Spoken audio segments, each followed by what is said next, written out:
Hello friends, welcome to Indian study पर आपका स्वागत है। दोस्तों, आज की इस वीडियो में मैं आप लोगों के लिए हिंदी का टेस्ट लेकर के आया हूं, जो कि आपके आने वाले एग्जाम्स यूपी जेल वोटर के लिए बहुत ही ज़्यादा इंपॉर्टेंट है। तो वीडियो को एंड तक जरूर देखिएगा, क्योंकि लास्ट में मैं आपसे क्वेश्चंस भी पूछूंगा और उसका आंसर आपको कमेंट बॉक्स में बताना होगा। साथ ही साथ इस वीडियो की पीडीएफ डिस्क्रिप्शन में टेलीग्राम चैनल का लिंक दिया हुआ है, वहां से आप प्राप्त कर सकते हैं। टेस्ट स्टार्ट करने से पहले मैं आपको बता दूं कि ट्विटर पर जो कैंपेन चलाया जा रहा है, हैशटैग RRB एग्जाम डेट, ठीक है, एग्जाम डेट्स, और उसके बाद दूसरा जो हैशटैग है वो है हैशटैग स्पीक अप। तो इसमें आप लोग जा करके जरूर से भाग लीजिए और अपनी समस्या सरकार के सामने रखिए। जी हाँ दोस्तों, आज अगर आप अपने लिए आवाज नहीं उठाओगे तो कल आपकी आने वाली पीढ़ी जो है वो आपको कोसेगी कि आप क्या कर रहे थे जब ये सारी चीजें देश में चल रही थी। हम सरकार से ये नहीं कह रहे कि हमको जबरदस्ती नौकरी दो। हम तो सरकार से ये कह रहे हैं कि जो आपने भर्तियां निकाली हैं उसके लिए एग्जाम लो, और एग्जाम में जो हम लोगों की वरीयता हो उस क्रम में हम लोगों को वैकेंसी भर्ती दो, ठीक है ना। तो जबरदस्ती तो हम कोई चीज मांग नहीं रहे हैं, जो आप चीज दे रहे हैं बस वही लेना चाह रहे हैं, वो भी सही समय में। तो इसलिए आप लोग जा करके ट्विटर पे जरूर से भाग लीजिए, जो भी कैंपेन चल रहा है, ठीक है। तो चलिए, पहला क्वेश्चन आपके सामने, संस्कृत भाषा का प्राचीनतम रूप कहाँ दृश्य तब होता है? तो संस्कृत भाषा का सबसे प्राचीनतम रूप आपको ऋग्वेद में देखने को मिलेगा। पहला ही ऑप्शन करेक्ट। निम्नलिखित में से व्यंजनों का कौन सा क्रम सही है?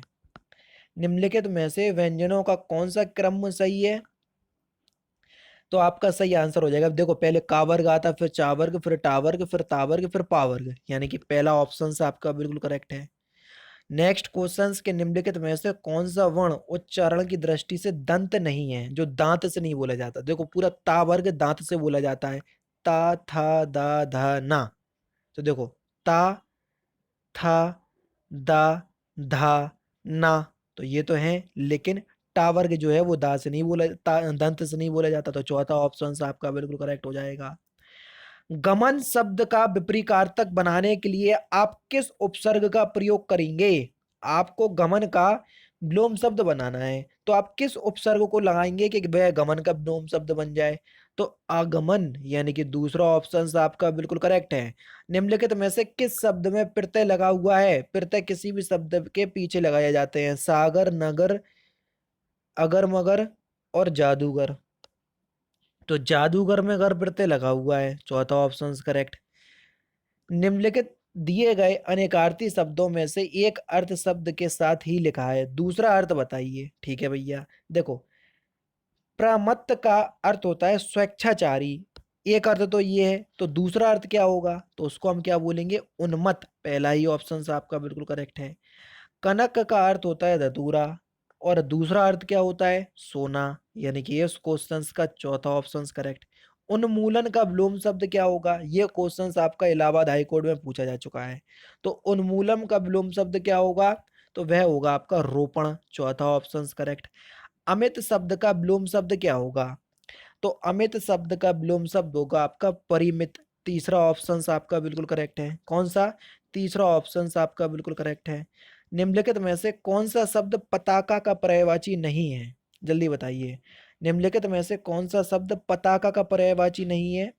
ध्वज, ये पताका का पर्यायवाची नहीं है, दूसरा ऑप्शन करेक्ट। हनुमान का कौन सा शब्द पर्यायवाची नहीं है?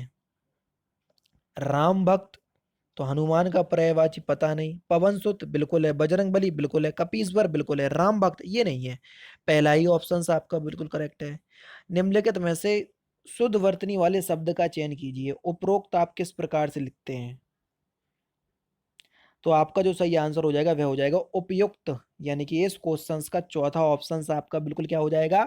करेक्ट हो जाएगा। नेक्स्ट क्वेश्चन के निम्नलिखित में से कौन सा शब्द शुद्ध है? जल्दी बताइए, शुद्ध शब्द आपको बताना है, कौन सा शब्द जो है वो शुद्ध शब्द है? 18। तो सही आंसर हो जाएगा यानी, यानी शब्द जो है वो एक शुद्ध शब्द है, ठीक है ना। नेक्स्ट क्वेश्चन, निम्नलिखित में से एक की वर्तनी अशुद्ध है, तो जो अशुद्ध वर्तनी वाला शब्द है वो आपको चुनना है। तो किसकी वर्तनी अशुद्ध है? तो आपका जो सही आंसर हो जाएगा 19 का शुश्रूषा, दूसरा ऑप्शन करेक्ट है। तद्भव शब्द का चयन कीजिए, कौन सा शब्द जो है वो तद्भव शब्द है? 20। निडर, निडर शब्द जो है वो तद्भव शब्द है, दूसरा ऑप्शन बिल्कुल करेक्ट। निम्नलिखित में से कौन सा युग्म सही सुमेलित नहीं है? जल्दी बताइए जो गलत है। ओझा का उपाध्याय बिल्कुल ठीक है। कपास का करपट पता नहीं, कीला का कदली ठीक है, पसीना का प्रसुन्न बिल्कुल ठीक है। तो कपास का करपट गलत दिया हुआ है, दूसरा ऑप्शन आपका बिल्कुल करेक्ट। उत्तराधिकारी में प्राप्त संपत्ति के लिए एक शब्द क्या होगा? वाक्यांशों के लिए एक शब्द आपको बताना है कि उत्तराधिकारी में प्राप्त संपत्ति को आप क्या बोलेंगे? रिक्त बोलते हैं क्या? रिक्त, यानी कि पहला ऑप्शन करेक्ट। गिरा हुआ के लिए एक शब्द क्या होगा? तो गिरा हुआ के लिए एक शब्द क्या हो जाएगा? पतित, यानी कि पहला ऑप्शन करेक्ट। नीचे दिए गई पंक्तियों में रस बताइए।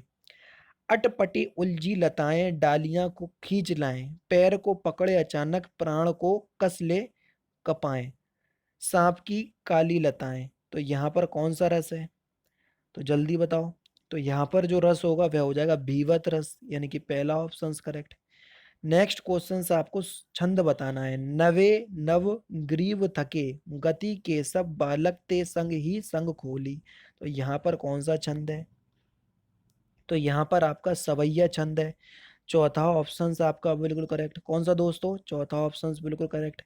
मही में महल शिवराज के, इमी रायगढ़ में राजहाई। तो यहाँ पर कौन सा छंद है? तो यहाँ पर आपका हरि गीत का छंद है, दूसरा ऑप्शन करेक्ट। नेक्स्ट क्वेश्चन आपको बताना है। कहे कवि वैनी वैनी व्याल की चुराई लीनी, यहाँ पर कौन सा अलंकार है? तो यहाँ पर आपका यमक अलंकार है। वैनी वैनी शब्द दो बार आया, इसलिए यमक अलंकार। चिर जीवों जोरी जुरे, क्यों न स्नेह गंभीर, को घटी ये ब्रज भानुजा, वे हलधर के वीर। तो यहाँ पर कौन सा अलंकार है? तो यहाँ पर आपका श्लेष अलंकार है, तीसरा ऑप्शन करेक्ट। साकेत किसकी रचना है? Important questions. तो साकेत रचना के रचनाकार कौन है?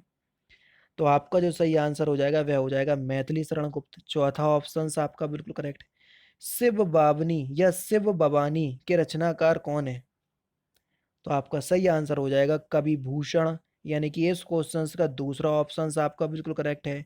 वीरों का हो कैसा वसंत या वीरों का कैसा हो वसंत, इसके रचनाकार कौन है? तो आपका सही आंसर हो जाएगा सुभद्रा कुमारी चौहान, दूसरा ऑप्शन बिल्कुल करेक्ट है। कोयले की दलाली में हाथ काले, इसका सही अर्थ क्या है? तो इसका सही अर्थ हो जाएगा खराब काम का परिणाम भी खराब ही होता है, चौथा ऑप्शन करेक्ट। पारा कतरना मुहावरे का सही अर्थ क्या है? पारा उतरना, मैंने कतरना पढ़ दिया, सॉरी। पारा उतरना मुहावरे का सही अर्थ क्या हो जाएगा? आपका जो सही आंसर हो जाएगा क्रोध कम होना, दूसरा ऑप्शन करेक्ट। अधोलिखित लोकोक्ति का सही अर्थ बताइए। आए ते हरि भजन को ओटन लगे कपास, इस लोकोक्ति का सही अर्थ क्या है? तो इस लोकोक्ति का सही अर्थ है बड़ा लक्ष्य निर्धारित करते छोटे कार्यों में लग जाना, तीसरा ऑप्शन आपका बिल्कुल करेक्ट है। निम्नलिखित में से कौन सा वाक्य शुद्ध है? 35 को बताइए, निम्नलिखित में से कौन सा वाक्य शुद्ध है? राम ने भरपेट मिठाई खाई, तीसरा ऑप्शन जो है वो आपका बिल्कुल करेक्ट है।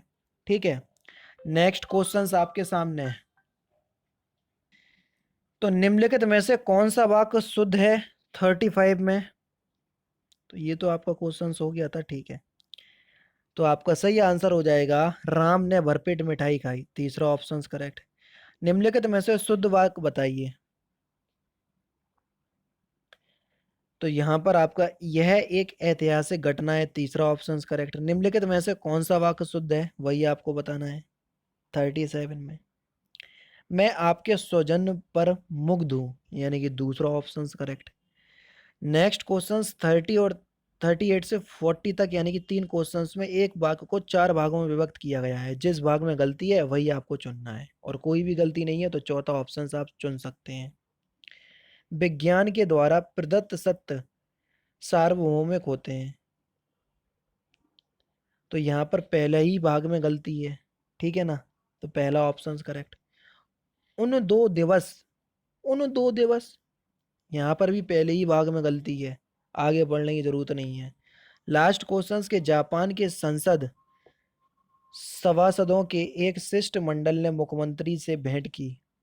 इसके किस भाग में गलती है? तो इस क्वेश्चन का आंसर आप मुझे कमेंट बॉक्स में बताएंगे। ठीक है, तो दोस्तों ये था आपका टेस्ट नंबर 93 हिंदी का, जो कि आपके आने वाले एग्जाम्स यूपी जेल ऑर्डर और यूपीएसआई के लिए बहुत ज़्यादा इंपॉर्टेंट है। और ट्विटर पर जो कंटेंट चल रहा है उस पर आप जरूर से भाग लीजिएगा।